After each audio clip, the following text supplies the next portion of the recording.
Di sebuah lorong pedalaman kampung dalam, Pariaman, hiduplah seorang pemuda bernama Anggun Nantongga yang juga memiliki gelar Mage Jabang. Bundanya, Gantosani, wafat tak lama sesudah melahirkan Nantongga, sedangkan ayahnya pergi bertarak ke Gunung Ledang. Ia diasuh saudara perempuan ibunya yang bernama Sutosuri. Sedari kecil, Nantongga sudah dijodohkan dengan putri Gondan Gondoria. Anak mamanya, Anggun Nantongga, tumbuh menjadi pemuda tampan dan cerdas, mahir berkuda, silat, dan juga pandai mengaji Quran serta dalam ilmu agamanya. Pada suatu hari, terdengar kabar bahwa ketiga Mamak Nantongga ditawan oleh bajak laut di Pulau Winuangsati. Mendengar berita itu, Nantongga pulang dengan hati yang sedih. Nantongga bertekad untuk merantau mencari mamak-mamaknya, yakni Mangkudun Sati, Nangkodo Rajo, dan Katuk Intan. Saat Nantongga hendak meminta izin, Gondoriah meminta Nantongga membawakannya benda-benda dan hewan-hewan langka sebanyak 120 buah. Beberapa di antaranya adalah seekor burung nuri yang dapat berbicara, beruk yang pandai bermain kecapi, dan kain kindai yang tak basah oleh air. Nantongga berangkat belayar dengan kapal bernama Dandang Panjang, ditemani pembantu setianya Bujang Salamat dan nahkodanya Malin Ciameh. Setelah berlayar beberapa lama, akhirnya mereka sampai di Pulau Binuangsati. Utusan Panglima Bajau, Raja Pulau Binuangsati, tiba untuk mengusir Nantongga, tapi ia menolak. Dalam pertempuran yang pecah, kemudian Bujang Salamat berhasil membunuh Panglima Bajau. Pulau Binuangsati pun takluk. Nantongga menemukan salah seorang mamaknya, Nangkodo Rajo, dikurung dalam kandang babi. Nangkodo Rajo menceritakan bahwa kedua mamak Nantongga lainnya, Kati Intan dan Mahudum Sati, berhasil meloloskan diri ketika pertempuran di laut dengan Lanun, anak buah Panglima Bajau.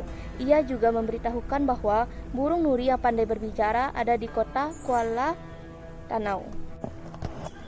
Kemudian, Nantongga menyuruh Malin Ciameh pulang ke Pariaman menggunakan kapal rampasan dari Binuangsati dan memberi pesan ke kampung halaman bahwa Nangkodo Rajo sudah dibebaskan dan Nantongga sendiri berlayar dengan Dandang Panjang bersama Bujang Salamat ke kota Tanau. Namun, ketika bertemu Gondan Gondoriah, ia terpesona pada kecantikan tunangan Nantongga itu. Ia bercerita bahwa Nantongga ditawan oleh Panglima Bajau. Ia juga berkata Nantongga berpesan Malin Ciameh dijadikan pemimpin di kampungnya. Malin Ciameh dirajakan di sana. Ia mengirim utusan untuk meminang Gondan Gondoria, namun ditolak dengan alasan masih berduka atas tertangkapnya Nantongga. Sementara itu, di kota Tanau, Anggun Nantongga menemukan pamannya yang lain menjadi raja di sana. Putri pamannya, Putri Andami Sutan, memiliki seekor burung nuri yang pandai berbicara. Nantongga mencoba meminta burung tersebut. Dengan halus, Andami Sutan mengisyaratkan Nantongga hanya dapat mendapatkan burung nuri ajaib tersebut dengan mengawini dirinya. Tak dapat menemukan cara lain, Nantongga pun menikahi putri tersebut. Burung nuri ajaib itu kemudian lepas dari sangkarnya dan terbang ke Tiku, Pariaman. Di sana ia menemui Putih Gondan Gondoria yang sedang gundah mendengar tunangannya menikah dengan Andami Sutan.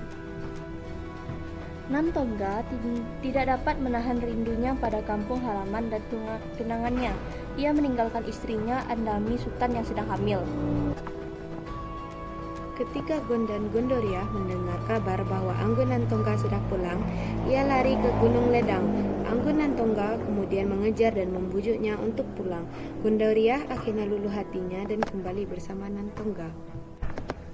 Ketika hendak menikah, Nantongga dan Gondan Gondoriah bersama Bujang Selamat pergi mencari Tuanku Haji Mudo untuk meminta restu.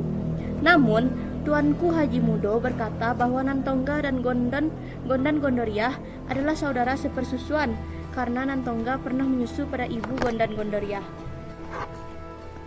Karena belum juga pulang, orang tua Nantongga dan Gondan Gondoriah mengirim orang untuk mencari Nantongga dan Gondan Gondoriah. Mereka menemukan Bujang Selamat sendiri yang berkata bahwa Nantongga, Gondan Gondoriah, dan Tuanku Haji Mudo sudah naik ke langit. Hikayat ini mengajarkan bahwa kesetiaan dan cinta sejati akan selalu menemukan jalannya, meskipun harus menempuh jarak dan waktu yang panjang. Keberanian untuk merantau, keteguhan dan dalam memegang janji, serta kesediaan untuk menanti dengan tulus menunjukkan bahwa cinta yang dilandasi oleh kejujuran, kehormatan, dan adat istiadat akan selalu berakhir dengan kebahagiaan. Kisah ini juga menegaskan pentingnya menjaga nilai-nilai luhur seperti kesabaran, ketulusan, dan tanggung jawab dalam hubungan maupun kehidupan bermasyarakat.